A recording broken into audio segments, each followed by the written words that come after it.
हमारी संस्कृति, हमारे संस्कार सदा रहें हमारे साथ। सब्सक्राइब करें तिलक।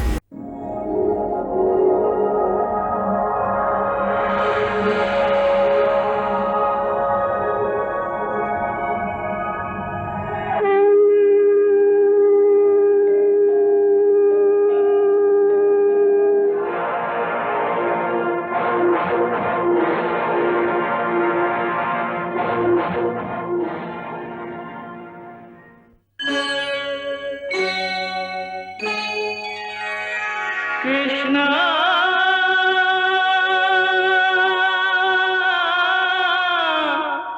कृष्णा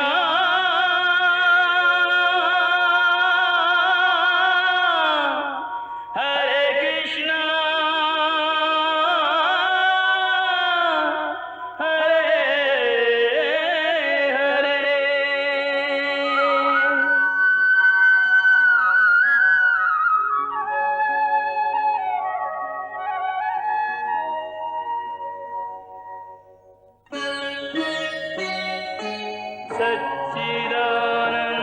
सच्चिदानन्दरूपाय विश्वोत्पत्त्यादिहेतवे तापत्रयविनाशाय श्रीकृष्णाय वयं नमः।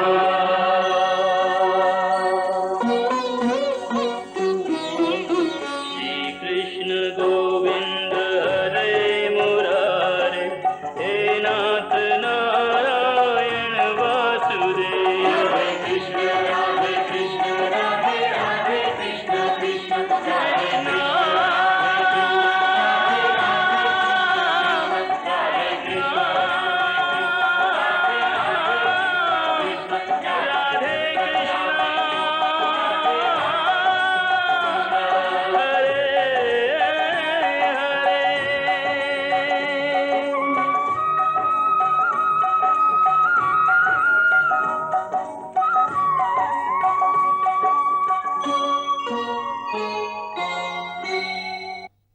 मृत्यु समय जब यह जीवात्मा तन को तज कर जाए रे,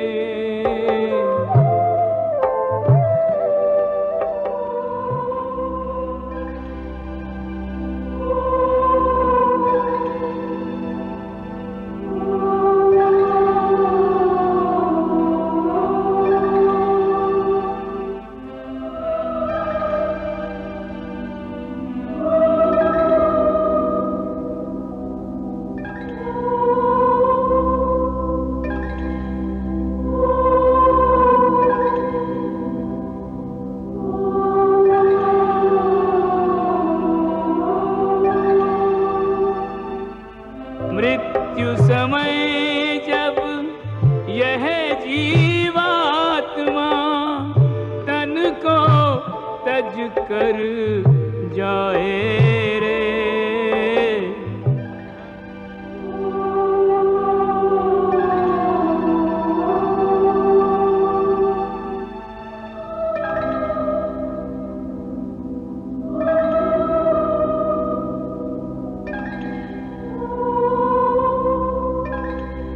धन दौलत और सगे संबंधी कोई संग न आए रे,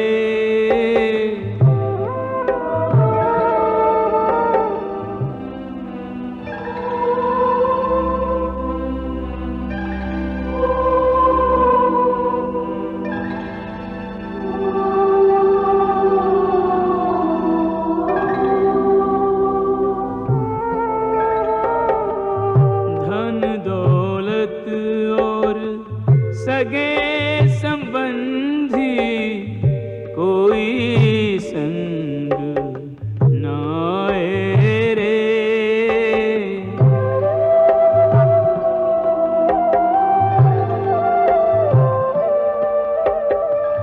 पाप पुण्य संस्कार वृत्तियां ऐसे संग ले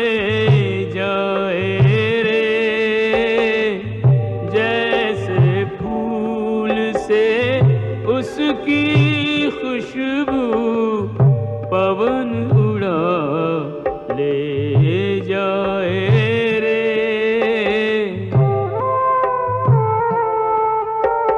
संग चले कर्मों का लेखा, जैसे कर्म कमाए रे।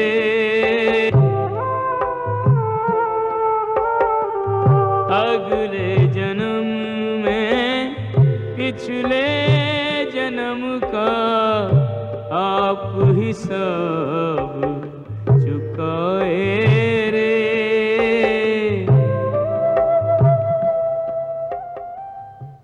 हे अर्जुन, जीवात्मा जब एक शरीर को छोड़कर जाती है तो उसके साथ उसके पिछले शरीर की वृत्तियां, उसके संस्कार और उसके भले कर्मों का लेखा जोखा अर्थात उसकी प्रारब्ध सूक्ष्म रूप में साथ जाती है।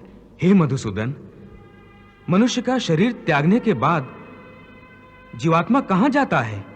मानव शरीर के त्यागने के बाद मनुष्य को अपने प्रारब्ध अनुसार अपने पापों और पुण्यों को भोगना पड़ता है। इसके लिए भोग योनियां बनी हैं, जो दो प्रकार की हैं, उच्च योनियां और नीच योनियां। एक पुण्य वाला मनुष्य का जीवात्मा उच्च योनियों में स्वर्ग में रहकर अपने पुण्य भोगता है,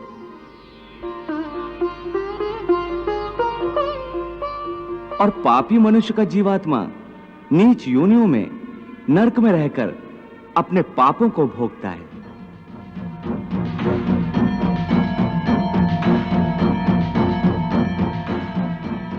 कभी ऐसा भी होता है कि कई प्राणी स्वर्ग नरक का सुख दुख पृथ्वी लोक पर ही भोग लेते हैं। इसी लोक में?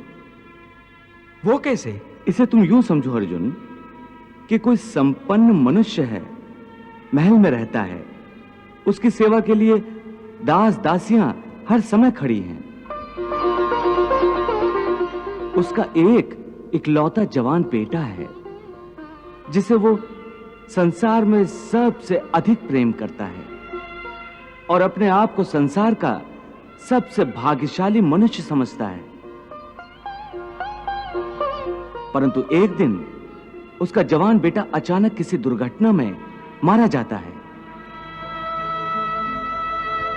दुखों का पहाड़ उस पर टूट पड़ता है। संसार की हर वस्तु उसके पास होने के बावजूद भी वो दुखी रहता है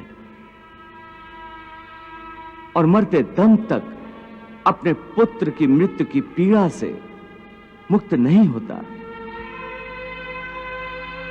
तो पुत्र के जवान होने तक उस मनुष्य ने जो सुख भोगे हैं वो स्वर्ग के सुखों की भांति थे, और पुत्र की मृत्यु के बाद उसने जो दुख भोगे हैं वो नरक के दुखों से बढ़कर थे। जो मनुष्य को इसी तरह इसी संसार में रहकर भी अपने पिछले जन्मों के सुख दुख को भोगना पड़ता है। वाह प्रभु, वाह। हे मधुसूदन, अब ये बताओ कि मनुष्य अपने पुण्यों को किन किन योनियों में और कहां भोगता है? हे अर्जुन, पुण्यवान मनुष्य अपने पुण्यों के द्वारा किन्नर, गंधर्व अथवा देवताओं की योनियां धारण करके स्वर्गलोक में तब तक रहता है जब तक उसके पुण्य क्षीण नहीं हो जाते। अर्थात ये कि प्राणी के हिसाब में जितने पुण्य कर्म होते हैं उतनी ही देर तक उसे स्वर्ग में रखा जाता है।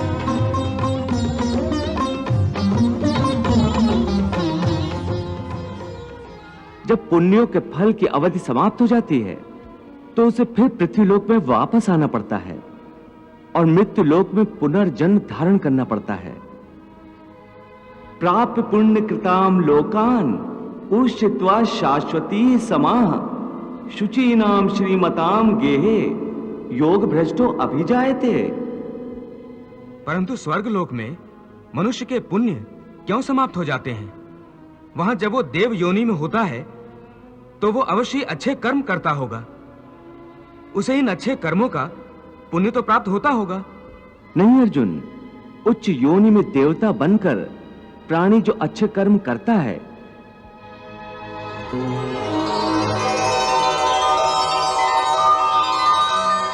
यह नीच योनि में जाकर प्राणी जो क्रूर कर्म करता है, उन कर्मों का उसे कोई फल नहीं मिलता। क्यों? क्योंकि वो सब भोग योनियां हैं। वहां प्राणी केवल अपने अच्छे बुरे कर्मों का फल भोगता है। इन योनियों में किए हुए कर्मों का पुण्य अथवा पाप उसे नहीं लगता। हे पार्थ, केवल मनुष्य की योनि में ही किए हुए कर्मों का पाप या पुण्य होता है, क्योंकि यही एक कर्म योनि है। इसका अर्थ यह हुआ कि यदि कोई पशु किसी की हत्या करे तो उसका पाप उसे नहीं लगेगा, और यदि कोई मनुष्य किसी की अकारण हत्या करे तो पाप लगेगा। बिल्कुल ठीक। परंतु यह अंतर क्यों? इसलिए कि पृथ्वी लोक पर समस्त प्राणियों में केवल मनुष्य एक ऐसा प्राणी है जो विवेकशील है। वो अच्छे बुरे की पहचान रखता है। दूसरा कोई भी प्राणी ऐसा नहीं कर सकता। इसीलिए यदि सांप किसी मनुष्य को अकारण भी डस ले और वो मर जाए तो सांप को उसकी हत्या का पाप नहीं लगेगा। इसी तरह शेर दूसरे जानवरों की हत्या करता है तो उसे उसके पाप नहीं लगता। या बकरी का उदाहरण लो, बकरी किसी की हत्या नहीं करती, घास फूस खाती है, इस कारण वो पुण्य की भागी नहीं बनती। पाप पुण्य का लेखा जोखा अर्थात प्रारब्ध केवल मनुष्य का बनता है। इसीलिए जब मनुष्य अपने पाप और पुण्य भोग लेता है तो उसे फिर मनुष्य की योनि में भेज दिया जाता है। ते तम भुक्त्वा स्वर्ग लोकम विशालम क्षीणे पुण्ये मर्त लोकम विशंति एवं त्रिधर्मम अनुप्रपन्ना गतागतम काम कामा लभन्ते। अर्थात देवों की योनियों में जो मनुष्य होते हैं वो अपने सुख भोग कर स्वर्ग से भी लौट आते हैं।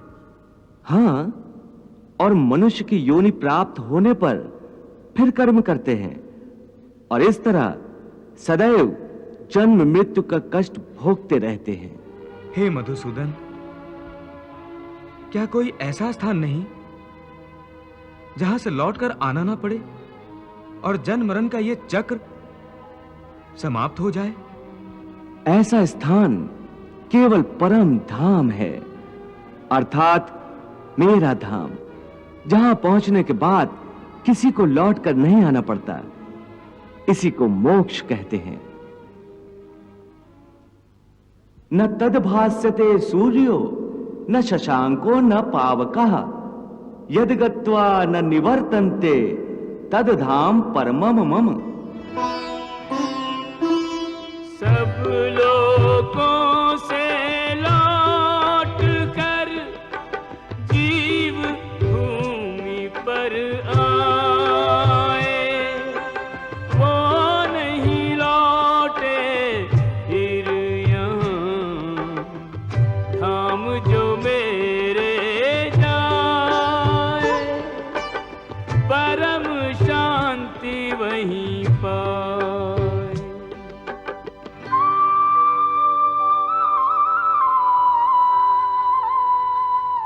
हे अर्जुन, मनुष्य जन्म का प्रधान उद्देश्य मोक्ष प्राप्त करना है, और यह मोक्ष केवल मनुष्य योनि द्वारा ही प्राप्त हो सकता है। इसीलिए मनुष्य के शरीर को मोक्ष का द्वार कहा जाता है। हे अर्जुन, मानव शरीर बड़ी मुश्किल से मिलता है, इसे यूं ही गंवाना नहीं चाहिए। देवता भी मानव शरीर की आकांक्षा करते हैं, परंतु मनुष्य की विडंबना यही है कि वो इस शरीर को अर्थात मोक्ष के अवसर को गंवाता रहता है। सारी आयु भोग विलासों में बिताता है, यहां तक कि जब शरीर छूटने का समय आता है तब भी वासना उसका पीछा नहीं छोड़ती।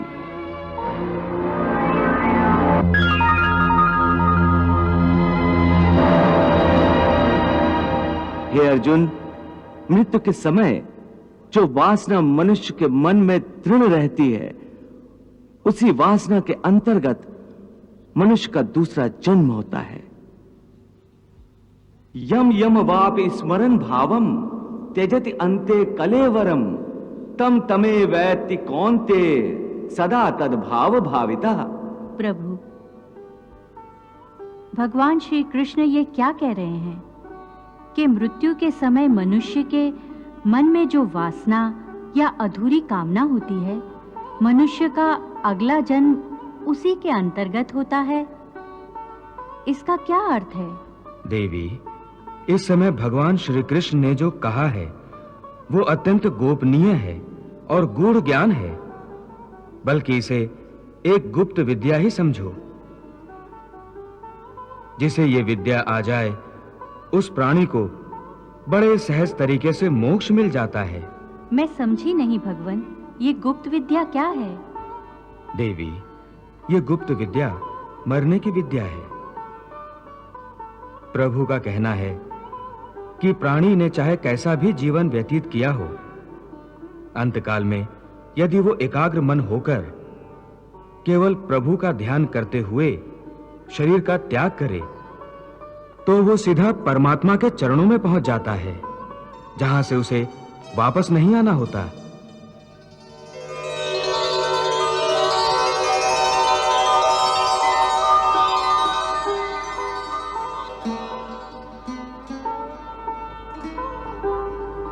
अंतमता सोई गता, अर्थात मृत्यु का क्षण बड़े महत्व का क्षण होता है। इस क्षण में प्राणी जिस बात का ध्यान करता है उसी के अनुसार उसे दूसरा जन्म प्राप्त होता है। भगवान, इस गूढ़ बात को कोई उदाहरण देकर समझाने की कृपा करें। देवी, इस संबंध में महर्षि जड़भरत से अच्छा क्या उदाहरण हो सकता है? जड़भरत? जड़भरत एक निष्पाप ऋषि थे। वो मुक्ति के द्वार तक पहुंच चुके थे। उन्होंने हिरण के एक बेसहारा बच्चे को पाल लिया था। उस बच्चे से उनका मन इतना लग गया था कि हर समय उन्हें हिरण के बच्चे की ही चिंता लगी रहती थी। यहां तक कि अपनी मृत्यु के समय भी उनका ध्यान उसी बच्चे में था।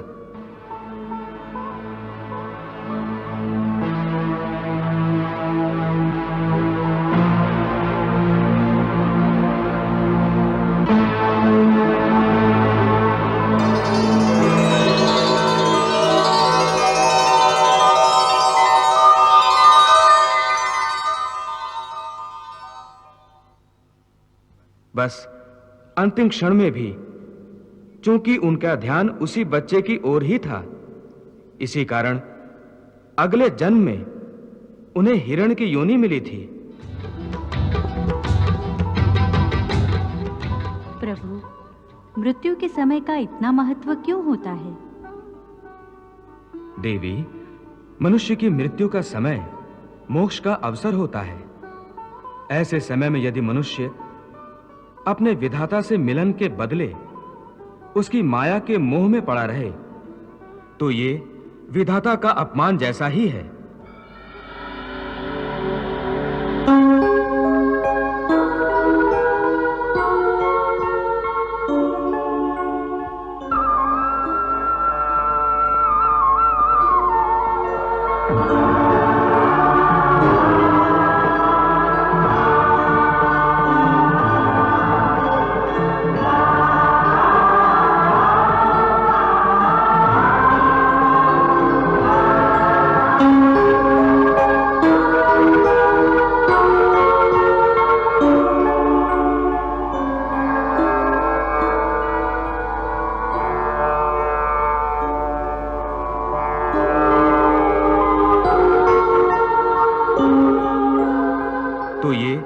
विधाता का अपमान जैसा ही है कि वो अपने विधाता से अधिक महत्व उसकी बनाई हुई माया को देता है।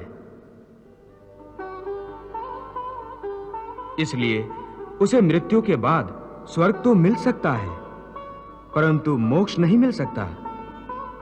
इसीलिए देवी, मृत्यु के समय मनुष्य को संसार की किसी वस्तु में नहीं, केवल अपने परमात्मा में ध्यान लगाना चाहिए।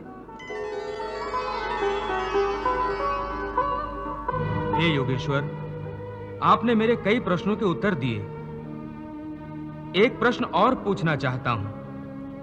सुना है कि मृत्यु के समय मनुष्य को बड़ा कष्ट उठाना पड़ता है, चाहे वो मृत्यु युद्ध भूमि पर किसी शस्त्र के घातक घाव के कारण हो या अपने आप आए।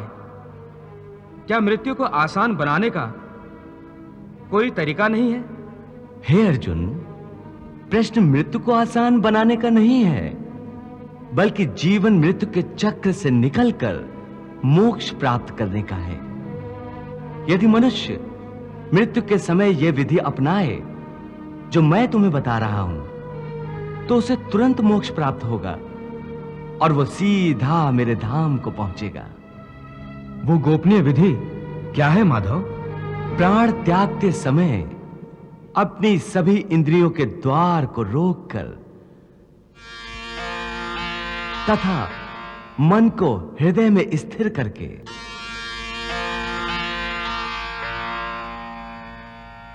और प्राण को मस्तिष्क में स्थापित करके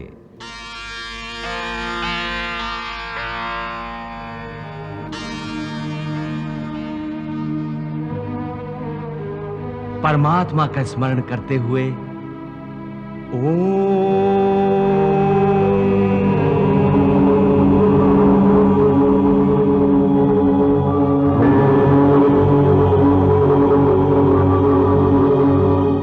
मंत्र का उच्चारण करे तो वो मनुष्य जीवन भर कितना ही पापी क्यों न रहा हो, उसे मोक्ष अवश्य प्राप्त हो जाएगा।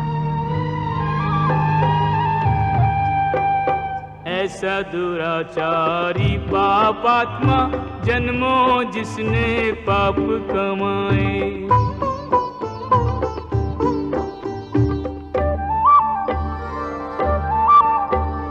लेकर भाव अनन्य वो अर्जुन मेरी शरण में यदि आ जाए। धर्मात्मा हो जाए उसी क्षण, धर्मात्मा हो जाए उसी क्षण जिस क्षण मुझ में चित्त लगाए। धर्मात्मा हो जाए उसी क्षण जिस क्षण मुझ में चित्त लगाए। मेरे भक्त का नाश न हो कभी, मेरी कृपा से मुक्ति वो पाए। मेरा आश्रित मेरी कृपा से शाश्वत शांति परम सुख पाए। हे भोलेनाथ, प्रभु श्री कृष्ण कह रहे हैं कि मृत्यु के समय ओम शब्द के उच्चारण से पापी से पापी मनुष्य की आत्मा को भी मुक्ति मिल जाती है।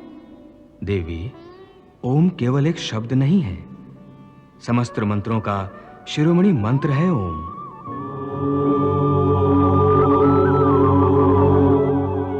इसकी महिमा अनंत है। आध्यात्मिक साधना की सफलता का केंद्र बिंदु ओम है। सिद्धि प्राप्ति का सूत्र भी ओम है। ये वो कमंडल है जिससे सारा ज्ञान और सारी सृष्टियां उत्पन्न हुई हैं।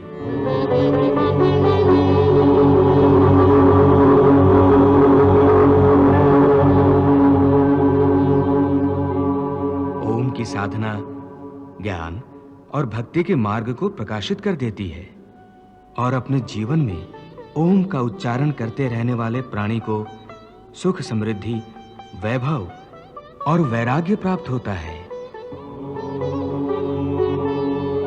प्रभु, ये बात तो मनुष्य के जीवन के संबंध में है, परंतु उसकी मृत्यु के समय ओम के उच्चारण का इतना महत्व क्यों है कि पापी मनुष्य के शरीर को शुद्धि और आत्मा को मुक्ति प्राप्त हो जाती है? देवी, मनुष्य के शरीर को ब्रह्मपुर कहा गया है।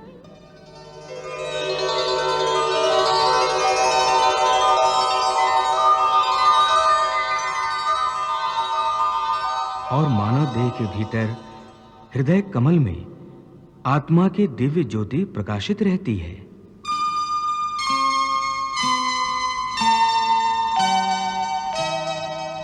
मृत्यु के समय जब मनुष्य ओम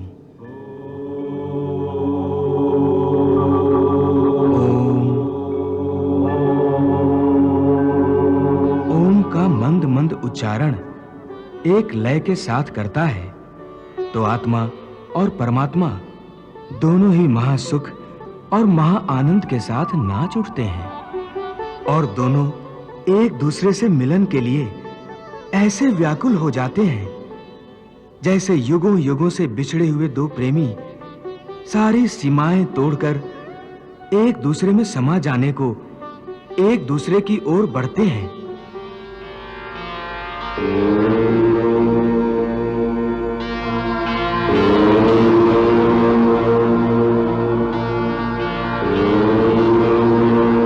वाह प्रभु वाह, आपने परमात्मा से आत्मा के मिलन की इतनी सुंदर, इतनी मोहक व्याख्या की है।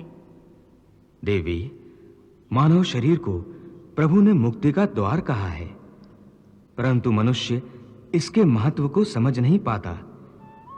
इसी महत्व के कारण मानव शरीर की रचना भी विशेष रूप से की गई है। मनुष्य का देह एक छोटा सा ब्रह्मांड है जिसमें समस्त लोकों का निवास है। ब्रह्मरंध्र ब्रह्मलोक का प्रतीक है। मानव शरीर में तीनों लोग कैसे समा गए हैं प्रभु? मनुष्य के शरीर में पैरों से नाभि तक भूलोक है।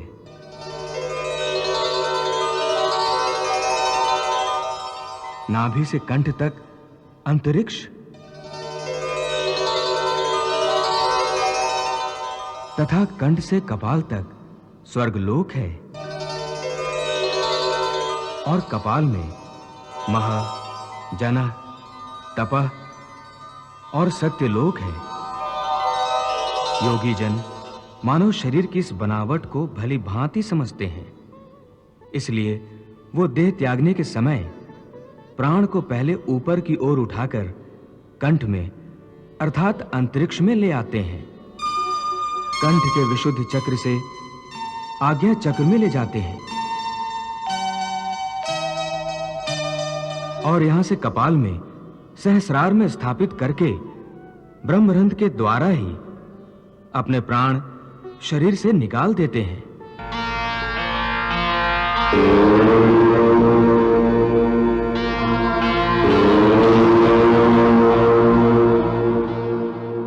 साधारण मनुष्य को इस विधि का ज्ञान नहीं होता, इसलिए उनके प्राण प्रायः दूसरे द्वारों से निकलते हैं। हे केशव, तुमने मेरे मन में ज्ञान की ज्योत जलाकर अज्ञान के अंधकार को नष्ट कर दिया है। मेरे मन से मोह और भ्रम के सारे पर्दे उठ गए हैं। अब मैं अपने आप को तुम्हारी हर आज्ञा के अधीन करता हूं। हे अर्जुन, तुम्हारे मुंह से ये बात सुनकर मुझे परम संतोष हुआ है। मैं प्रसन्न हूं अर्जुन, बहुत प्रसन्न हूं। फिर यदि तुम्हारे मन में अब भी कोई शंका, कोई आशंका या कोई प्रश्न हो तो। नहीं माधव, अब इस मन में कोई शंका, कोई आशंका, कोई संशय नहीं। मन में अब केवल विश्वास और श्रद्धा है। केशव, अब मुझे कुछ और नहीं पूछना, कुछ नहीं जानना। हां, मुझे अपना शिष्य समझकर तुम्हें यदि कोई अंतिम उपदेश देना हो तो उस प्रसाद को पाने के लिए मैंने अपने मन की झोली फैला रखी है। मुझे जिसके योग्य समझो वही अंतिम उपदेश प्रदान करो। सचमुच मेरा अंतिम उपदेश सुनना चाहते हो? हां केशव, अब तक जितना मैंने पूछा उतना ही तुम्हें बताया है। अब मैं चाहता हूं कि मेरे प्रश्नों की सीमाओं से भी परे जो और है वो अपनी इच्छा से तुम मुझे बताओ। यदि वो जानना चाहते हो अर्जुन जो तुम्हारी बुद्धि और तर्क से परे है, तो सुनो। मेरा अंतिम उपदेश बस इतना ही है कि अब तक जो मैंने तुम्हें ज्ञान, कर्म अथवा योग आदि की शिक्षा दी है, वो सब भूल जाओ। सब पूजा की विधियों को, सब योग साधनों को और समस्त धर्मों को भुलाकर केवल मेरी शरण में इस प्रकार आओ, जैसे कांटों से लहू लुहान और कीचड़ से लथपथ एक बालक रोता रोता भागकर अपनी मां की गोद में पनाह लेता है।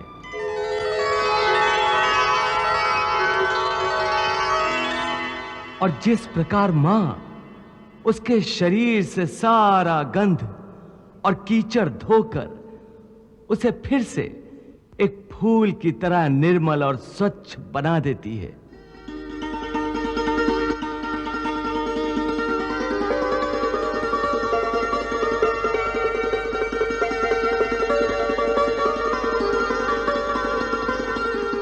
हे अर्जुन, उसी प्रकार मैं तुम्हारे समस्त पापों का मैल धोकर तुम्हें पाप मुक्त कर दूंगा और समस्त संसारी बंधनों से मुक्ति देकर तुम्हें शाश्वत शांति प्रदान करूंगा। इसलिए सर्वधर्मान् परित्यज्य मामेकं शरणं व्रज, अहम त्वा सर्व पापेभ्यो मोक्षयिष्यामि मा शुचः। सब धर्मों के भेद भुला के एक मेरा शरणागत हो जा। मैं हर पाप से मुक्ति दूंगा, शोक न कर मेरी भक्ति में खो जा। शोक न कर मेरी भक्ति में खो जा। धर्म अधर्म के भेदों से न्यारे अमर है गीता के बोल सारे। हे नाथ नारायण वासुदेव, श्री कृष्ण गोविंद हरे मुरारे। हे नाथ नारायण वासुदेव, विद्युमात स्वामी सखा हमारे, विद्युमात स्वामी सखा हमारे। हे नाथ नारायण वासुदेव, श्री कृष्ण गोविंद हरे मुरारे। हे नाथ नारायण वासुदेव। हरे कृष्ण कृष्ण कृष्ण हरे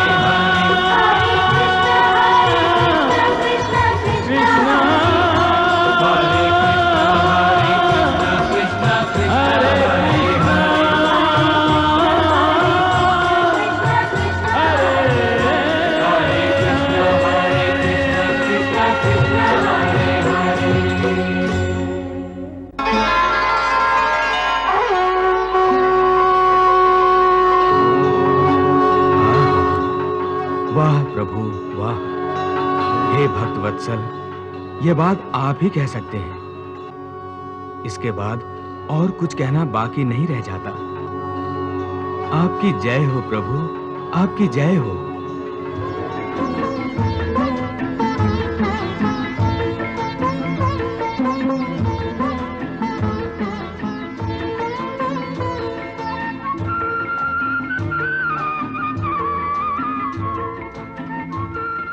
हे केशव, सारे बंधनों से मुक्त होकर अब मैं अपने आप को तुम्हारे श्री चरणों में अर्पित करता हूं। मुझे आज्ञा दो कि अब मैं क्या करूं। अर्जुन, यह महाभारत का महापर्व तेरे बिन कैसे मनेगा।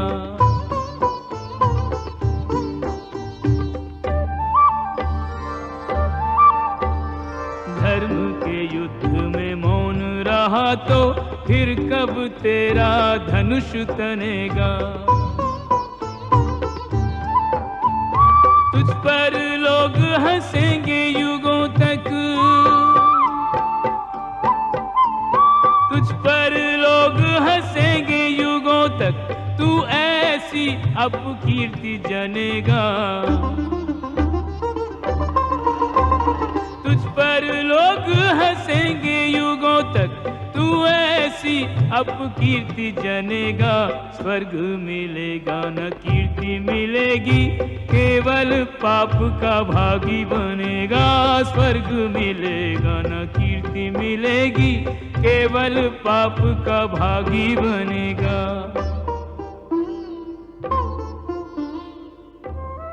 हे अर्जुन, अब तुम धर्म क्षेत्र में अपने कर्तव्य को निभाने के लिए आगे बढ़ो। अपना गांडीव उठाकर उसकी प्रत्यंचा खींचो और अपने गांडीव की टणत्कार से युद्ध की घोषणा करो।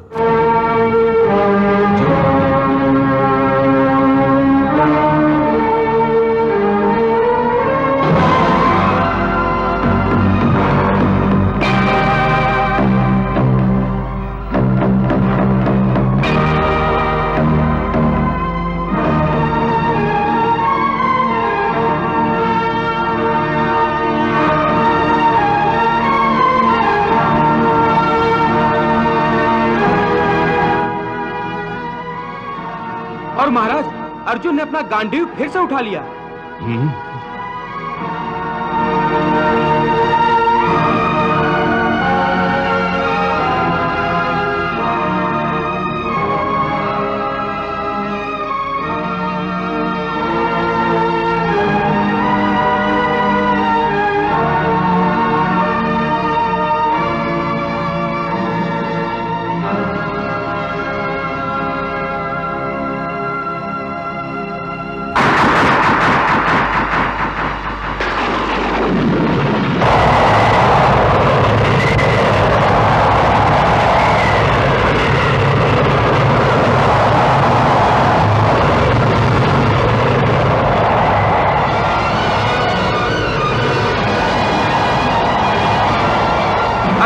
गांडीव की प्रत्यंचा खींचकर ऐसे टणकार की जैसे युद्ध की घोषणा कर रहा हो।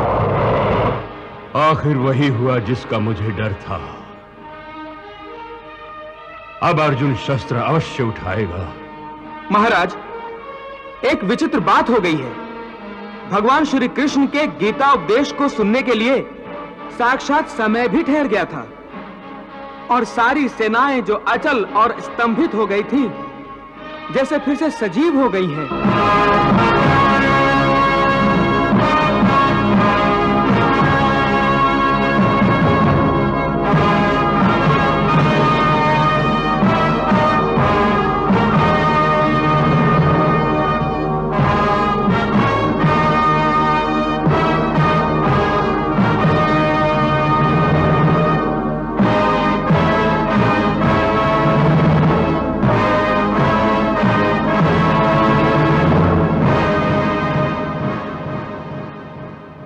गोया नींद से अचानक जाग पड़ी हूं।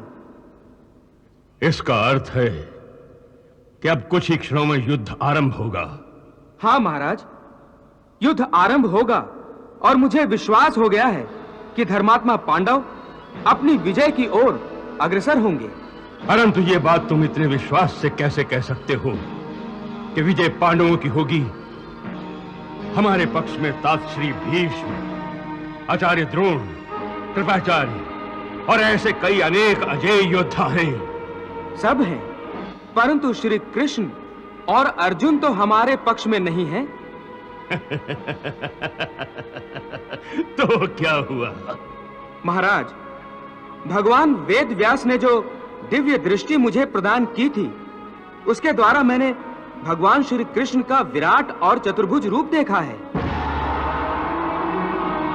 वो सर्वशक्तिमान है। यदि वो चाहे तो संसार की सारी सेनाएं भी एक ओर हो जाएं, तो उस सेना या व्यक्ति को पराजित नहीं कर सकती जिसके पक्ष में भगवान श्री कृष्ण स्वयं हो। इसीलिए मुझे विश्वास है कि जीत पांडवों की ही होगी। यत्र योगेश्वरः कृष्णो यत्र पार्थो धनुर्धरः तत्र श्रीर विजयो भूतिर ध्रुवा नितिर मतिर मम। जहां योगेश्वर भगवान श्री कृष्ण हैं और जहां गांडीव धनुर्धारी अर्जुन जैसा योद्धा है, वहां विजय श्री ही विजय श्री है। पराजय तो उनके पास भी फटक नहीं सकती, ये मेरा पूर्ण विश्वास है। हे अर्जुन, तुमने अपने गांडीव की टणकार से युद्ध की घोषणा तो कर दी है। अब अपने सारथी को आज्ञा दो कि मैं क्या करूं। केशव, मैं तुम्हें आज्ञा दूं? हे अर्जुन, इसमें आश्चर्य की क्या बात है? इस युद्ध में मैं तुम्हारा सारथी हूं और तुम मेरे महारथी हो। मुझे तुम्हारे इस रथ के घोड़ों की लगाम थामना है और तुम्हें गांडीव की प्रत्यंचा। इसलिए हे अर्जुन, जब तक तुम आज्ञा नहीं दोगे तब तक मैं इस रथ को आगे कैसे बढ़ा सकता हूं? हे महारथी, आज्ञा दीजिए। हे महारथी, कृपया करके आज्ञा दीजिए। हे पार्थ सारथी, रथ को पांडवों की सेना में वापस मेरे निश्चित स्थान पर ले चलो। जो आज्ञा।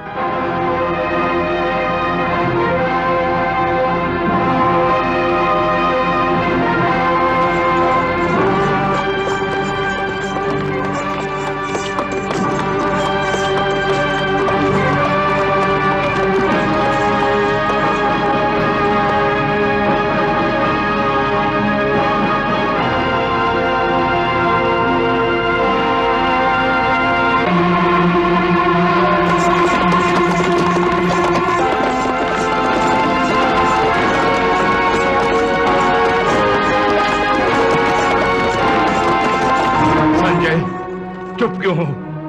बताते क्यों नहीं? महाराज, चुप इसलिए हूं कि अब युद्ध आरंभ होगा, भीषण संहार होगा, क्योंकि अर्जुन अपने स्थान पर पहुंच गया है और महाराज युधिष्ठिर अब युद्ध के लिए संकेत देंगे।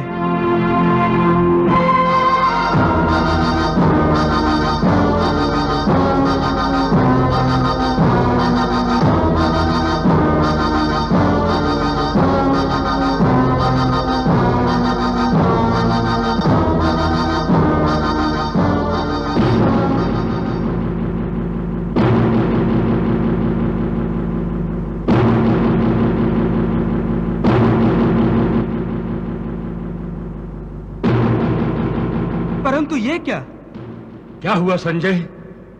मुझे भी तो बताओ।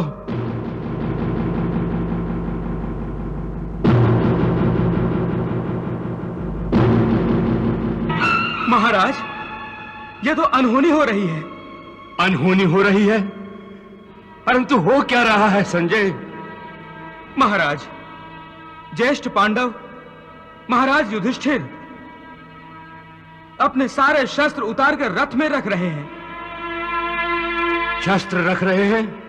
हाँ महाराज, और ये देखकर सारे पांडव व्याकुल हो रहे हैं।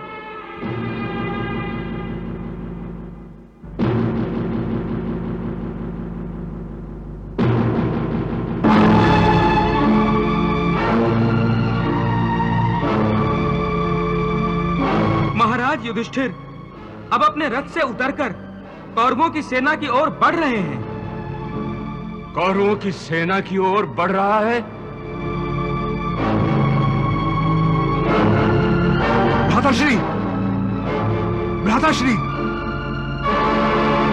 इसका अर्थ है अब युद्ध नहीं होगा।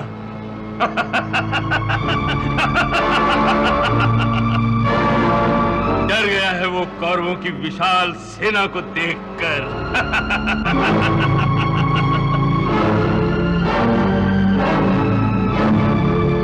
इसीलिए अपनी जान बचाने के लिए अवश्य दुर्योधन से क्षमा की याचना करने जा रहा है।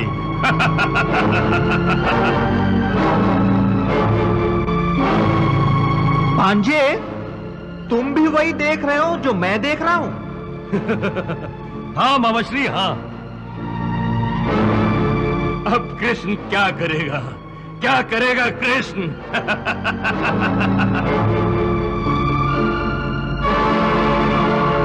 युधिष्ठिर को नई गीता सुनाएगा।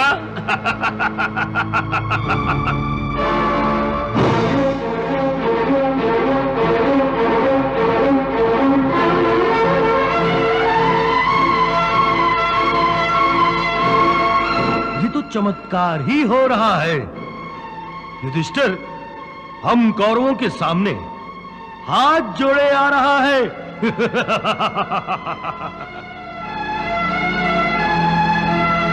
बोलो भैया।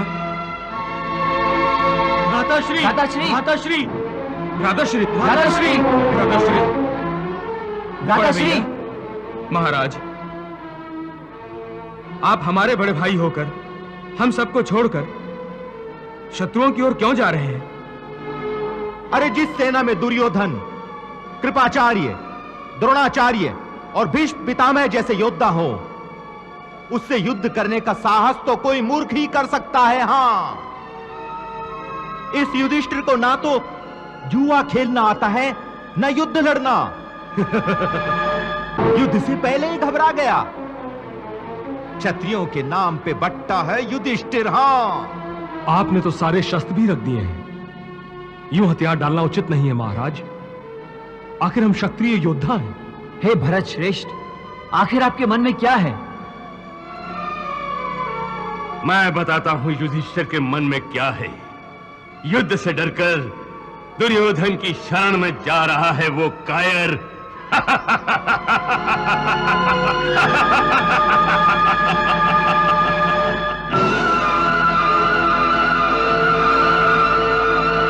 महाराज, युद्ध आरंभ के समय क्षत्रिय के आगे यूं हाथ जोड़कर जाना उचित नहीं होगा।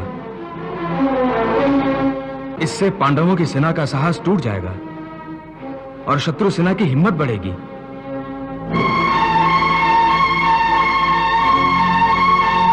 हाँ महाराज, वापस चलिए और युद्ध करने का संकेत दीजिए। नहीं, मैं युद्ध करने का संकेत देने की अवस्था में नहीं हूं।